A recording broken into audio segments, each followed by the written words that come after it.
Hi, investigators. Mike Evans from the Australian Security Academy with our weekly news bulletin of what's happened this week in investigations in Australia. Once again, at week 31, it has been an amazing week with things that have been going on. This one happened in Queensland, very tragic. This gentleman was found 5 days after he'd vanished from a crash site in the vehicle which he was driving. He was deceased.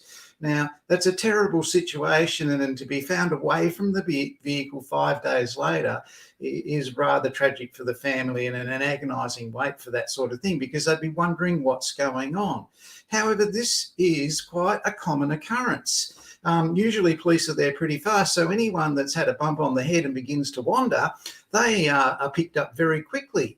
But what the courts see is this quite regularly. So you'll get a person that goes to court and they'll be charged with assaulting police. So the police have arrived at the traffic accident and they're about to get a criminal record, which is going to hurt their insurance cover, right? And they've just had an accident. They've hit a power pole or a tree or a large side of the road rock or something, and they've hit their head. So the police come along to try and help them, and they start attacking the police at that point because of the bump on the head. They are known legally in the courts as an automaton, and it's very, very common. And a legal, if you like, definition is there on your screen at the moment. It's something you must be aware of as an investigator. It's a defence that a person can have against assaulting police just after a motor vehicle accident. But it comes down to people with schizophrenia and concussion and other sorts of things as well. So you'll go to court and you'll be watching, and the police will read out the charges, and the accused will stand up and say, well, Your Honour, I can't remember it happening. I was unconscious and then I woke up. There was police there. They told me I attacked them, so I'm going to plead guilty. And the magistrate, she won't have that. She'll say, mate, go and get legal advice. You can't plead guilty. You could have been an automaton. So I'm not saying that's what happened with the gentleman who had the accident that was found 5 days later, but if he hit his head and he wandered off like that, he would have been dazed, could have gone in any direction. Who would know? You just don't know at the time in the dark. Someone could have picked these people up, and you know, search and rescue squads have to go out and look for these people. So keep aware of that. It's called an automaton, and if you do see it or come across it in your investigations, you don't have to give a legal opinion on it, but just be aware that could be part of what happened, and you might want to talk about the person who instructed you in relation to that. Another thing that's come up this week down in WorkSafe Victoria, in their enforcement department, they're looking for a social worker, and that social worker is going to be a person that's going to help families in the case of fatal accidents. Now, it's come up in Tasmania this week. There was a young chef, an absolute gentleman, lovely family man. He was electrocuted in his workplace. He was a dad, and it was a very tragic accident. And WorkSafe standards down there, they were hauled over the coals because they were terrible at interacting with the family in relation to that matter. Now, it happened 2 years ago, but the way it was handled by academic, it died in the wool, black and white, no bedside manner in inspectors at the inspectorate in Tasmania has been panned in the media. Now, WorkSafe Victoria, they're going to have a social worker that's going to help families through these types of tragedies and accidents. So it might be a range of criminal matters. It could be just industrial workers' compensation matters. Who knows? But they're capacity building for it. And that's what government departments do. Now, in Tasmania, they didn't have that. As an investigator, you are going to be talking to people about their deceased family members after the accident, and you're going to go to accident scenes and you're going to be measuring and photographing the scene, and family members who are distressed about their grandmother or their uncle or their brother or their dad or their mum having been killed at that spot, they're going to see you there. They're going to come up and start talking to you.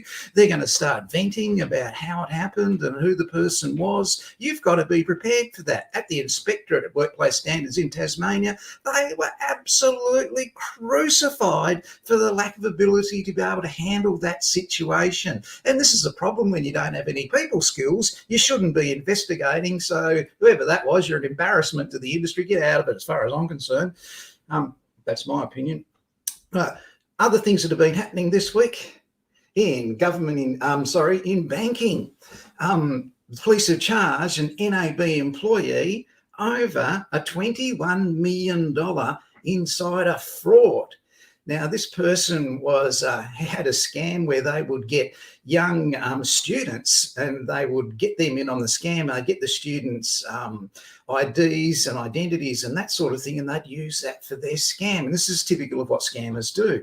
They sell the dream that they're going to make easy money to vulnerable young people who haven't got any money, and they go along with it, and suddenly there's a $21 million fraud. Now, 2 people have been arrested. One's a lady and they've been charged with fraud.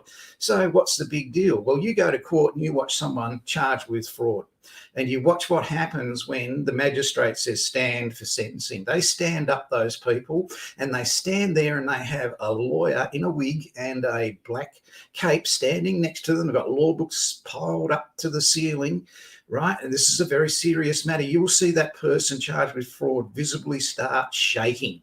Now, why are they shaking when they tried to commit a $21 million fraud and didn't even get away with it?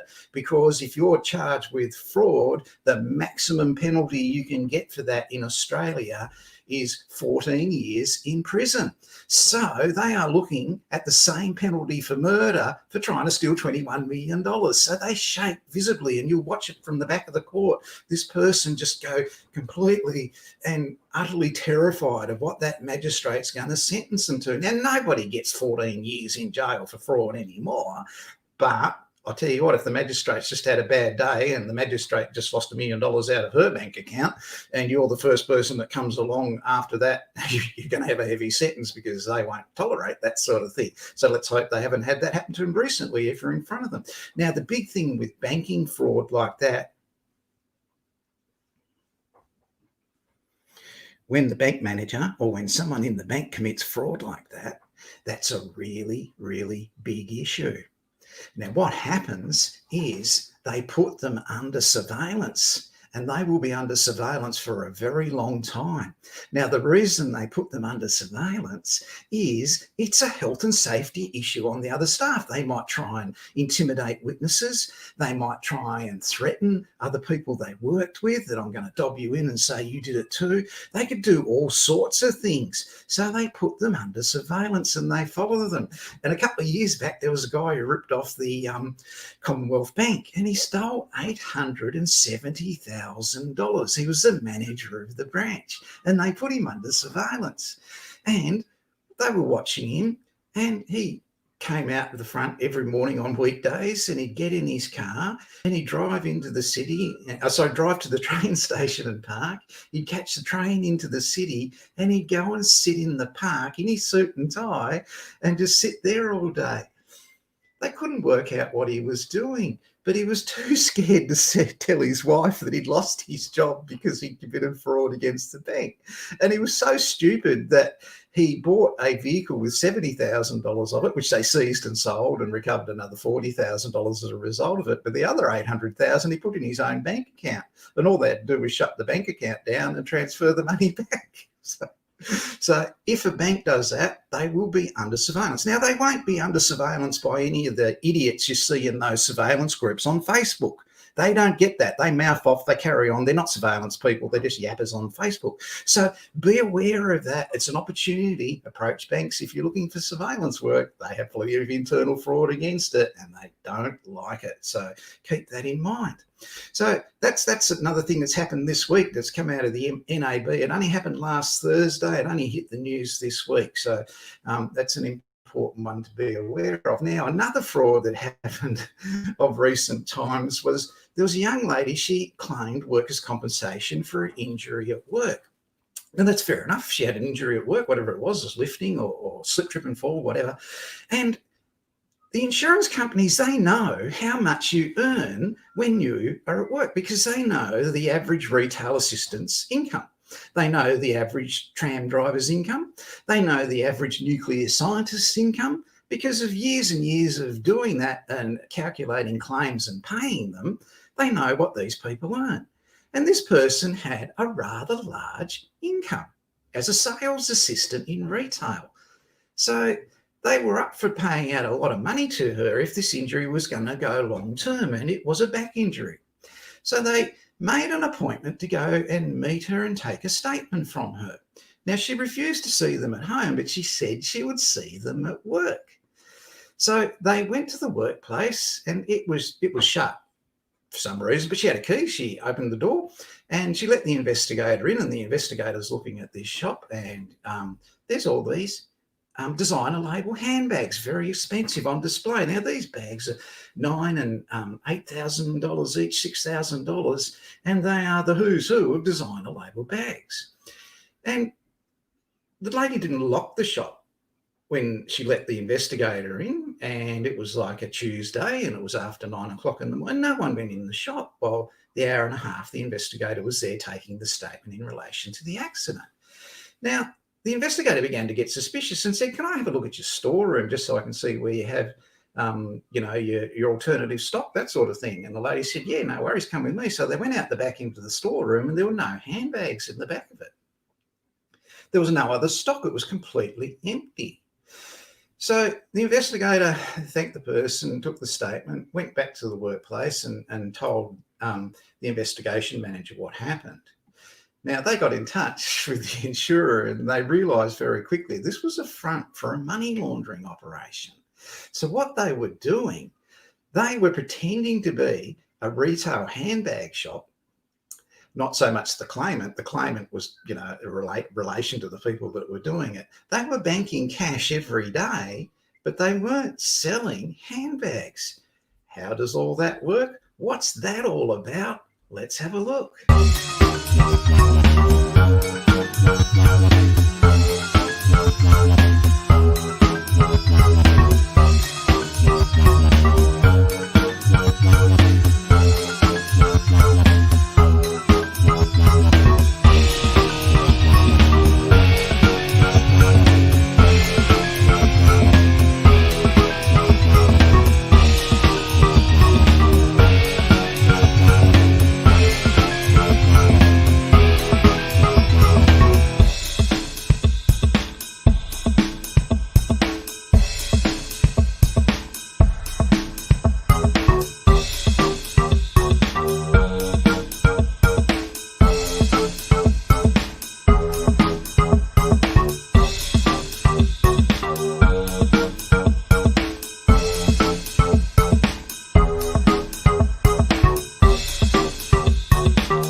So you may come across this, just like you may come across automatons as a result of hitting their head in an accident. You may come across surveillance on bank managers that have committed internal fraud against the bank. And you may come across, as an investigator, money laundering operations just like that. And they happen in every city in Australia. So be aware of it. You're not going to come across it every day, but it's really important that you understand that it's going to be there. Let's have a look at Industry Association. Investigation Industry Association sounds like a whole bunch of old people doing old people stuff.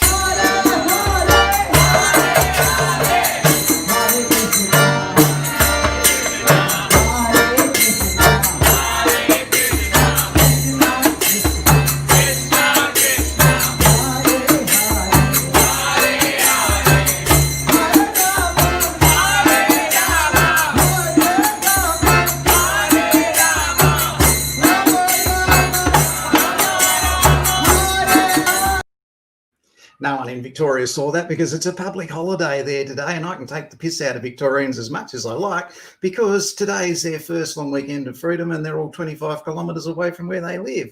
Now, down in Victoria at the AISP in the Industry Association this week, what's happened is it's time to elect a new committee for the AISP. And there's Steve Scahill from a meeting a couple of years ago having a bit of a chat to the members. And there is Simon Armstrong, the secretary of the AISP. And he's the person you're going to write to nominate Ray Dent as the new Vice President of the AISP. So get in touch with them if you want to nominate someone, or if you just want to help out your industry and network, get in touch with Simon. His email address is there. You can replay this video. So if you missed it, just replay it, right? Just go to that section where we were 17 minutes, 45 seconds in when you saw that. Or when you see the Hare Krishnas, you know, it's coming up straight after that. That's Simon's email address. So get involved with the AISP. They do a great job down in Victoria. And like it said in the video there, they've got projects that they're working on. So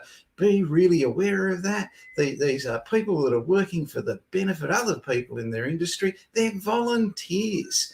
Okay, so be aware of that.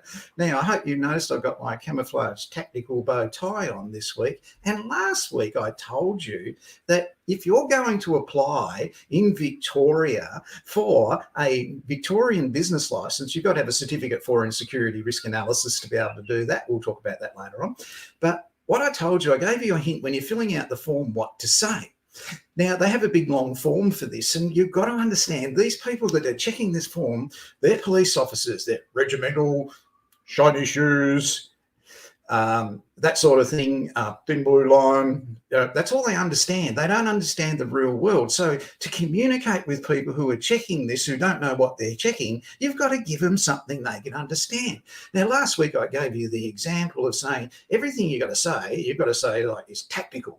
If you use the word tactical, which is a pop culture term in policing, right? Everything's tactical, okay? They'll understand it. So liberally put the word tactical in. And I gave you the example of tactical stubby holders, which is the most ridiculous thing apart from my tactical camouflage bow tie, right? It's the most ridiculous thing that you can imagine. Now, of course, when I went looking for that, I put in tactical gear in a search engine. And this week I've been absolutely driven nuts by sales ads for things. So you can buy the tactical ladies denim skirt for $66.95 online. It's tactical. It's a denim skirt. You can buy.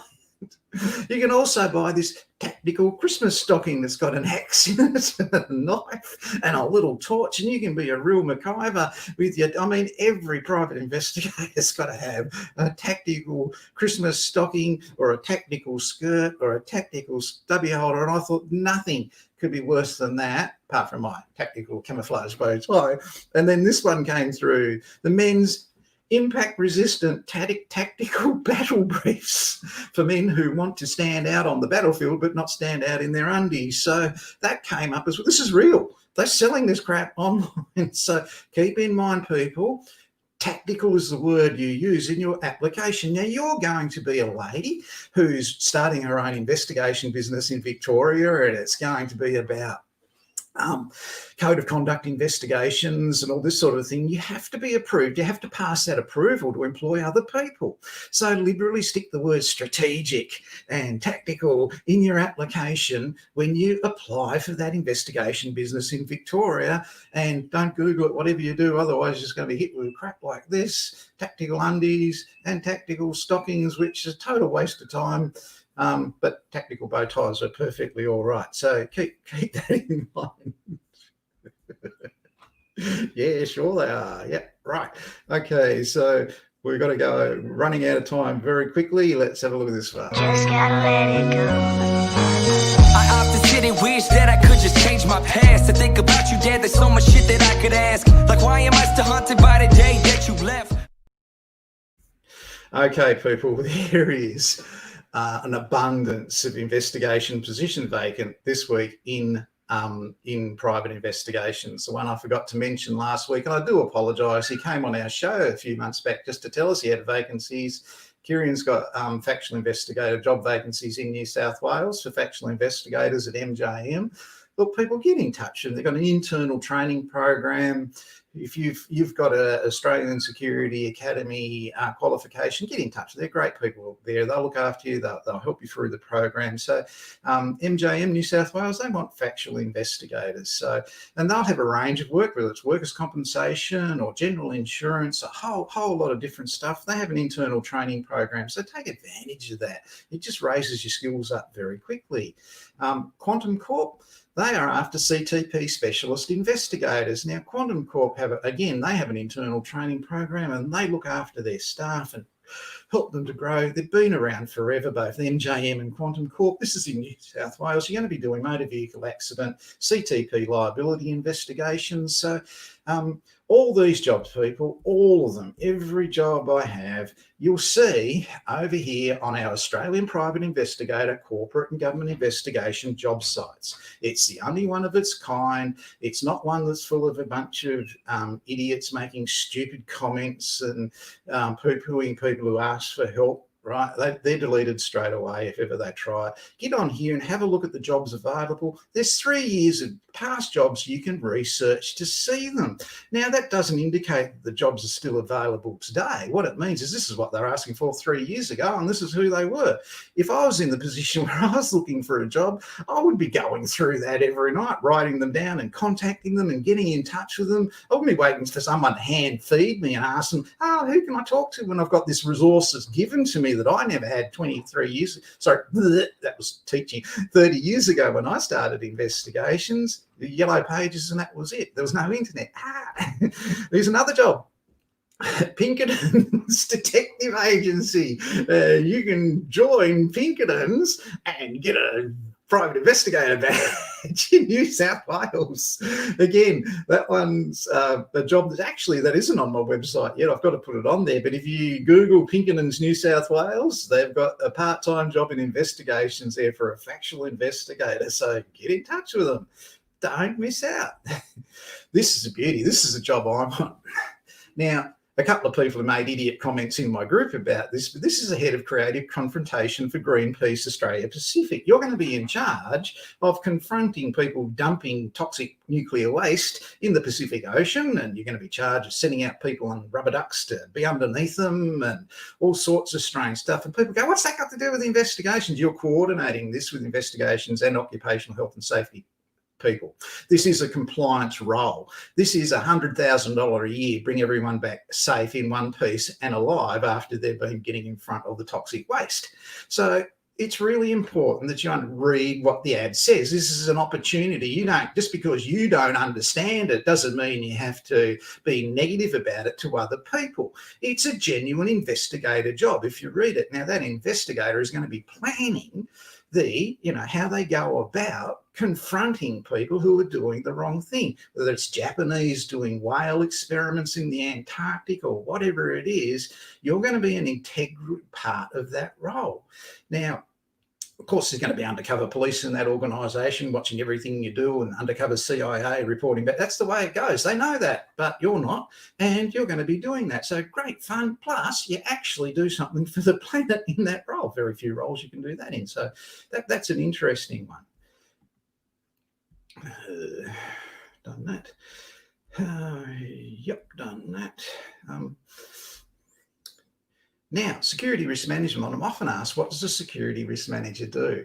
Well, to give you a guide, security risk managers do a whole range of things. They do events like New Year's Eve fireworks at Sydney Harbour. They do the footy grand finals, so the grand finals that are happening this week.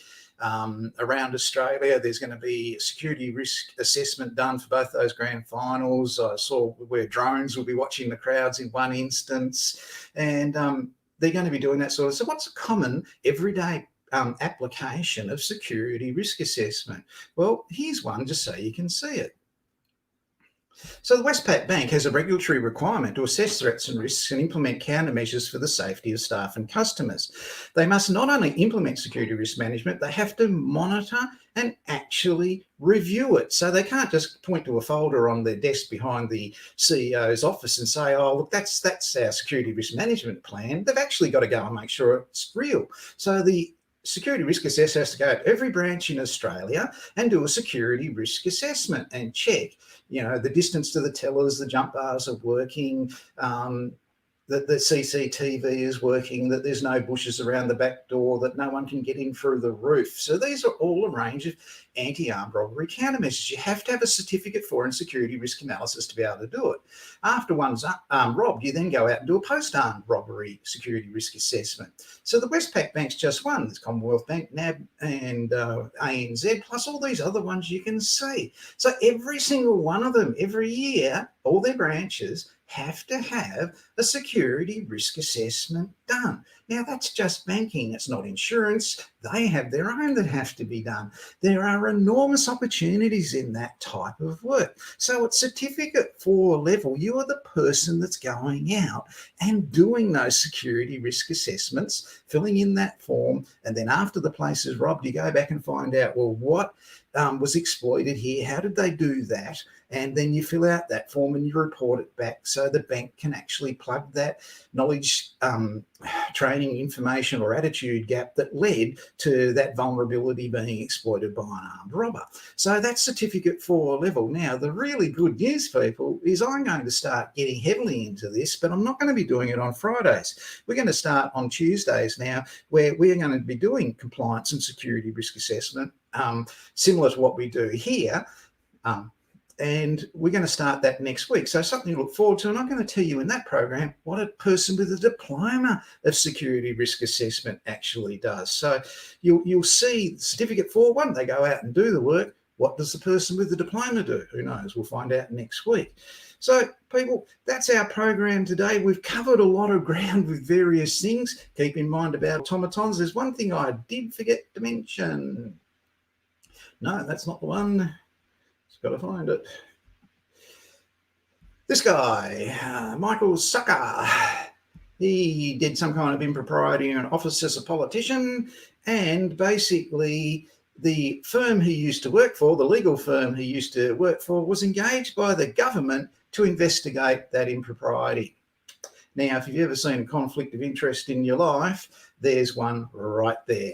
The place he used to work for as a senior manager did the investigation into whatever it was he did wrong. In government investigation, we call this a loyalty card. So someone in the Liberal Party, I'm not political, but they've gone to this guy's old employer who's on their panel of law firms and said, we want this result and we don't want you to go and interview with anyone with any information on it. And they were ignored. So here we've got a guy who's from the law firm that's gone out. He's picked up that loyalty card as told by the person paying the bills, and he found no impropriety in the investigation. But he didn't investigate anyone who had any information on it either, didn't take a statement from them. So that's a really interesting one that the press are having a field day with at the moment. So when you do government investigations, they've got to be transparent, they've got to be full. You can't just pick up that loyalty card that's been thrown down by the person paying you, because if you pick up that loyalty card, that means your professional integrity is worth less than your loyalty to that person. So beware of that loyalty card. If anyone ever throws it down in front of you, don't go picking it up.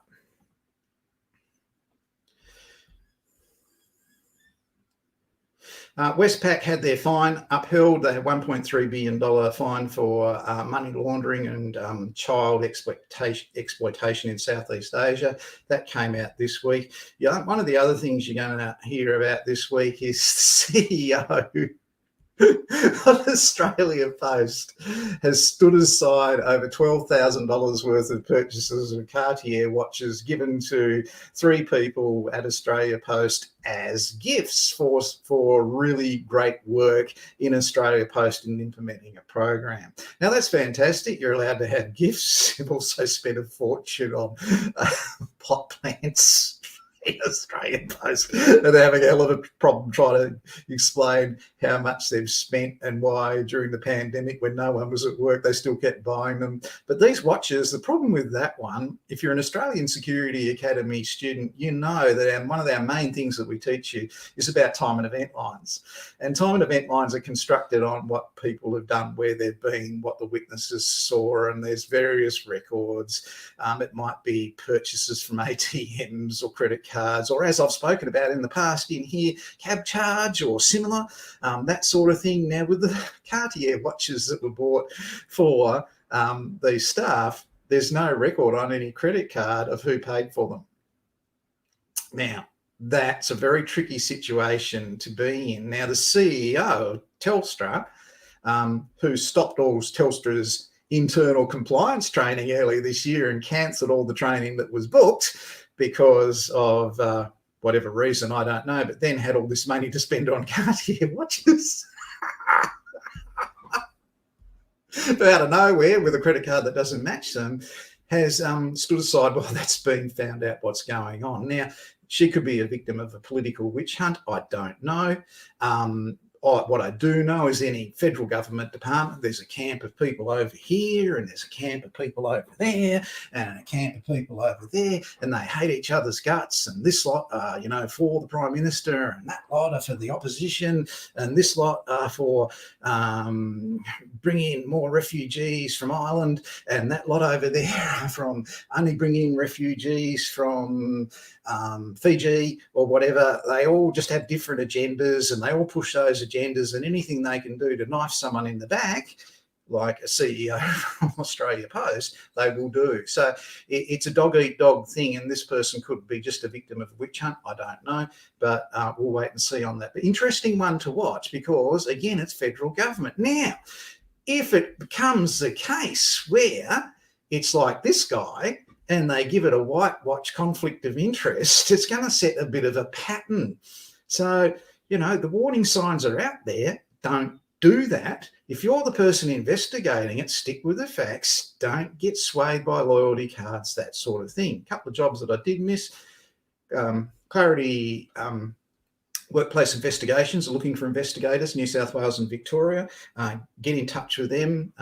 They employ people full time, so no subcontracting. Get your resume out, get your private investigator license out and send it off to them. SureFact, they're still looking for people, so get in touch with SureFact. Google SureFact, you'll find them. And Barrington's are still looking for CTP investigators in New South Wales as well. Once again, it's come up that about industry associations. If you're an Australian Security Academy graduate student, on your certificate, down there on that gold sticker, it says AIRLAP, AIRLAP, the Association of Investigation Risk and Loss Adjusting Professionals. If you hold a certificate like this and it's got your name on it, see your name there? Your name, right? If it's got your name on it, you're a member of that industry association. Now, anyone that tells you aren't, just tell them, oh, look, please write a letter to Mike Evans and tell them that I'm not a member of that industry association. Put your name, address and contact details on it and sign it. See what happens to them, okay? You're a member of an industry association. Numerous people are a member of that industry association. I'm here today because of that industry association giving you information this week and funding it. Okay, that industry association's funded over $1 million worth of support to the RSPCA. No other industry association in Australia has even contemplated doing that. This is very real industry association supported by the investigation industry in Australia. You see them come on this program. You see them advertise jobs on this program. None of them ring me up or write to me and say, hey, don't even mention me on that program. They don't, because they support that industry association and they know it's there for the benefit of the industry. So if anyone wants to take away the benefit of that industry, you tell them to write to me and tell me and sign it. Okay. So that's a really important thing to keep in mind. When you study at the Australian Security Academy, you're not only learning what an automaton is, how important time and event lines are, why it's important that you don't pick up a loyalty card, why it's very important to understand CTP liability, general insurance, and tactical underpants. All that's in your course. So it's been really great having you. No one from Victoria who's been watching this week because it's a holiday there. It's a long weekend Friday in Victoria. And basically that means they'll be back freshened up after travelling 25 kilometres away this weekend. They're going to be back to work then. Hope your footy team wins this week. That's the end of the program. I'm going to finish in my usual way. Here we go.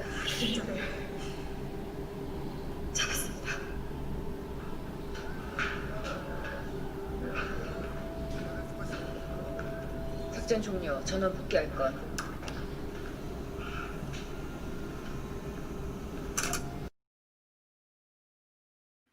Been great having you people.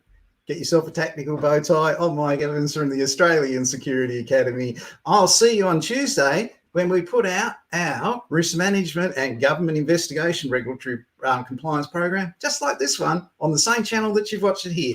We'll see you then. I'm Mike Evans from the Australian Security Academy.